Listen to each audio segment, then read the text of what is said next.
안녕하세요. 오늘은 다육이 꽃대 번식이 가능할까요? 라는 이야기로 오늘의 이야기를 시작해 볼까 합니다.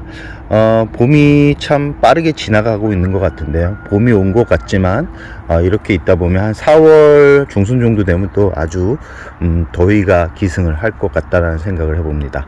오늘은 다육이 꽃대에 대한 이야기를 해볼까 하는데요.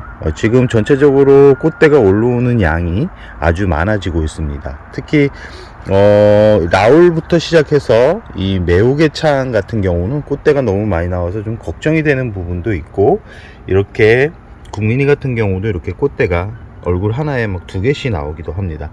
이렇게 꽃대가 나오는 거는 뭐 어쩔 수 없는 현상이지만, 이 꽃대를 활용해서 번식을 할 수 있을까라는 그런 궁금증이 생기는 분들도 있을 거라고 생각을 합니다. 저 또한 처음에는 정말 궁금했습니다. 이 꽃대가 특히 이 품종에 따라서 이 꽃대를 활용하는 방법이 다른데요. 보통 이제 이런 매우개창이나 아니면 이렇게 국민이와 같이 꽃대가 이렇게 작은 품종들 같은 경우는 꽃대가 거의 소멸된다라고 보시면 됩니다. 특히 이 방울복랑금이나 아니면 저기 브레비폴리아 같이 이렇게 꽃대가 작게 올라오는 품종들 같은 경우는 거의 꽃대로 번식을 할 수 있는 확률이 거의 제로에 가깝다라고 보시면 되고요.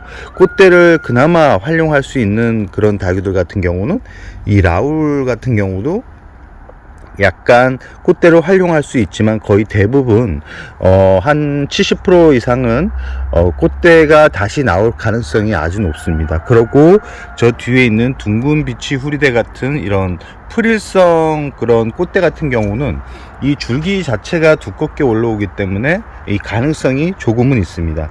이 가능성이 조금 있다라는 거지, 이 꽃대를 활용해서 이 자구 번식이 용이하다라는 것은 아닙니다. 이렇게 프릴성을 가지고 있는 잎이 넓은 그런 품종들 같은 경우는 이 꽃대가 아주 두껍게 올라오기 때문에 꽃대가 층층이 올라간 그 중간 부분을 자르면 거의 한 30%도 안 될 겁니다. 한 20% 정도의 확률로 이 자구가 나오긴 하지만 거의 대부분 희박하다라는 말씀을 드리고 싶습니다. 이렇게 이 매우개창 같은 경우도 꽃대를 보시면 아시겠지만 꽃이 이 층층이 잎이 생기는 게 아니라 이 그냥 이렇게 보시면 아시겠지만 꽃이 나오고 꽃 아래에 이렇게 잎이 나오는데, 이렇게 잎이 나왔을 경우 이 자구가 나올 가능성이 높지만 이런 줄기 자체가 워낙 약하고 이런 데서는 거의 대부분 이렇게 브레비폴리아나 애성 뭐 이런 종류의 그런 다육이들 같은 경우는 꽃대가 거의 100% 나온다고 보시면 되고요. 그나마 이제 이 다육이를 보시면 아시겠지만 꽃대가 나오고 있죠. 꽃대가 나오고 있는데, 꽃대가 중간 부분을 잘랐을 경우 꽃대가 아닌 자구가 이렇게 확률적으로 나올 수는 있다. 그러나 이런 매우개창 같은 경우도 거의 희박하다라는 말씀을 드리고 싶고요. 라울 같은 경우는 지금 꽃대를 잘라준 모습입니다. 지금 이 앞쪽에 있는 앞에 이게 흔적이 있죠. 이 흔적이 꽃대를 잘라준 부분인데, 이 꽃대 같은 경우를 잘 보시면 아시겠지만 잎이 쭉 삐져 올라옵니다. 쭉 삐져 올라오는데 이게 자구로 이렇게 인식이 될 가능성이 높은데, 혹시나 이제 이 라울 같은 경우는 이 자구가 나올 확률이 다른 다육이에 비해 좀 높기 때문에 이 중간 부분을 잘라 보았습니다. 그러나 대부분 이제 다시 원점으로 그 꽃대가 나올 확률이 아주 높기 때문에 그 큰 기대는 하진 않고 있습니다. 예전에 그 적심을 통해서 이렇게 자구 번식을 한 라울인데요, 지금 보시면 아시겠지만 꽃대의 모양과 그냥 이 자구의 모양이 완전 다르죠. 이렇게 꽃대는 위로 쭉쭉 뻗어 올라가는 그런 성질이 있기 때문에 중간 부분을 커팅을 해서 기다려보는 것도 괜찮을 것 같습니다. 특히 두들레아 같은 경우는 꽃대 번식이 거의 불가능하기 때문에 꽃대를 인위적으로 키워서 아니면 꽃대를 심어서 이렇게 시간을 버리지 않는 게 좋다라는 말씀을 드리고 싶습니다. 이렇게 두들레아 같은 경우는 꽃대가 이렇게 길게 삐죽 올라오기 때문에 이 중간 부분을 자른다 그래도 거의 다시 날아갈 가능성이 높지 새로운 자구가 나오기는 희박하다. 그나마 이 파키피던 같은 경우는 줄기 자체가 워낙 만들어지지만 거의 100%다. 100% 이 파키 같은 경우도 자구가 나올 확률은 거의 희박하다. 그나마 자구가 나올 확률이 높은 것은 아까도 말씀드렸듯이 라울과 이런 어디 있죠? 이런 풀 잎이 약간은 넓은 그런 다육이들, 그리고 이런 둥근 비치우리대 같은 경우도 줄기가 아주 길게 두껍게 올라오기 때문에 확률적으로 그나마 다른 다육이에 비해 좀 높다. 그렇지만 다른 품종들 같은 경우는 거의 희박하다. 그렇기 때문에 다육이 꽃대 같은 경우는 완벽하게 다 보고 난 후에 제거를 해줘도 되지만, 이 깍지벌레가 매번 말씀드리지만 깍지벌레가 생길 확률이 아주 높기 때문에 꽃대가 어느 정도 일정 올라온 상태라 그러면 꽃대를 잘라주는 게 좋습니다. 이 크기는 대략적으로 이 오팔리나 꽃대 정도면 충분히 잘라줘도 새로운 꽃대가 나오지 않겠지만, 이렇게 데런 올리버처럼 이렇게 꽃대가 어정쩡하게 나와 있는 그런 꽃대를 또 제거를 하게 되면 꽃대 폭탄이 쏟아집니다. 꽃대 폭탄이 쏟아지면 다육이가 힘들어하기 때문에 길이 조절을 제대로 해 주시고요.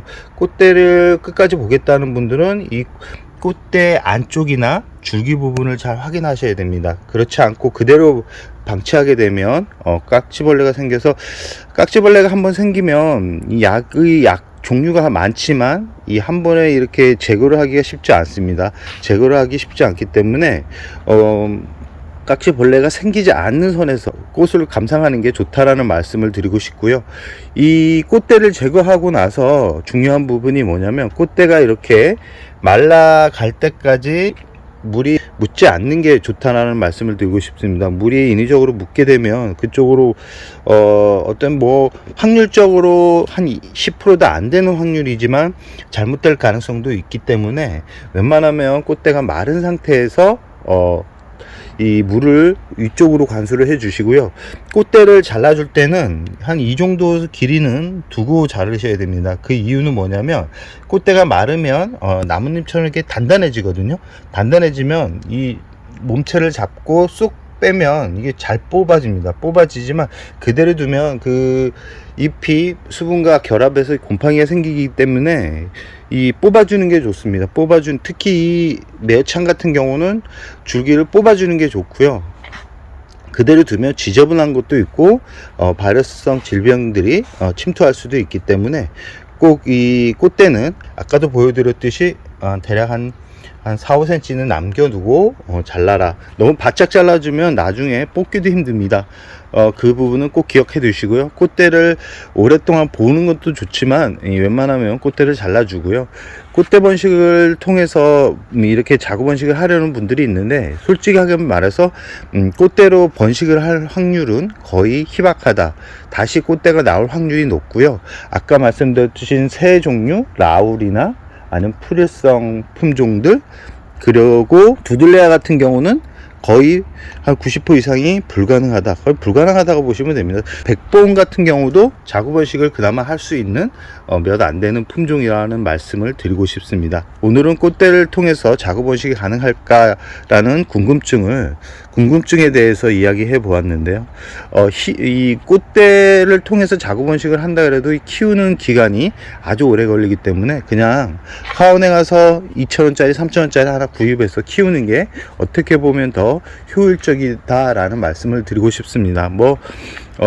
이 키우는 재미로 이렇게 키운다 그러면 한번 도전해 볼 만은 하지만, 제 경험적으로 말씀드리자면 거의 불가능하다라는 말씀을 드리면서 오늘의 이야기를 여기서 마무리할까 합니다.